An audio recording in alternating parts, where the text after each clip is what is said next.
নমস্কার সবাইকে শুভেচ্ছা জানিয়ে শুরু করছি আমার আজকের রেসিপি কচু দিয়ে রুই মাছ। আশা করি রেসিপিটি সবার কাছে ভালো লাগবে। মাছ ভাজার তেল দিয়ে আমি রান্নাটা করেছি। প্রথমে কড়াইয়ে পেঁয়াজ কুচি ও মরিচ কুচি দিয়ে দিব, এরপর নেড়ে চেড়ে ভেজে নিব।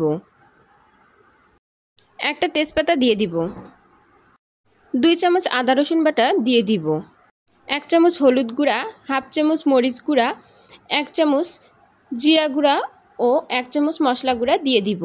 এরপর সবগুলো মশলা ভালোভাবে নেড়েচেড়ে নিব। দিয়ে দিচ্ছি সামান্য একটু পানি। এরপর ঢাকনা দিয়ে ঢেকে দিব। ঢাকনা খুলে মশলাগুলো আমি 5 মিনিটের মতো কষিয়ে নিব।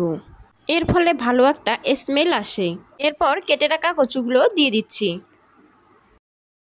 এরপর ভালোভাবে নেড়েচেড়ে ভেজে নিব যাতে মশলাটা কচুর গায়ে লেগে যায়। এরপর সিদ্ধ করার জন্য পানি দিয়ে দিব। দিয়ে দিচ্ছি 1.5 চামচ লবণ। এরপর নেড়েচেড়ে ঢাকনা দিয়ে ঢেকে দিব সিদ্ধ করার জন্য। কিছু সময় পর ঢাকনা খুলে আবারও আমি তরকারিটা নেড়েচেড়ে কষিয়ে নিব।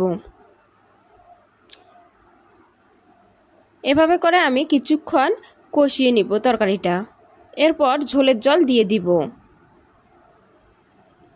ঝোলের জল দেয়া হয়ে গেলে আমি এতে মাছগুলো দিয়ে দিব। মাছগুলো আমি আগেই ভেজে রেখেছিলাম।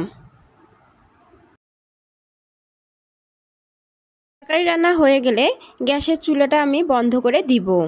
আমার এই রেসিপিটি যদি আপনাদের ভালো লেগে থাকে তাহলে অবশ্যই লাইক শেয়ার দিবেন। Thanks for watching.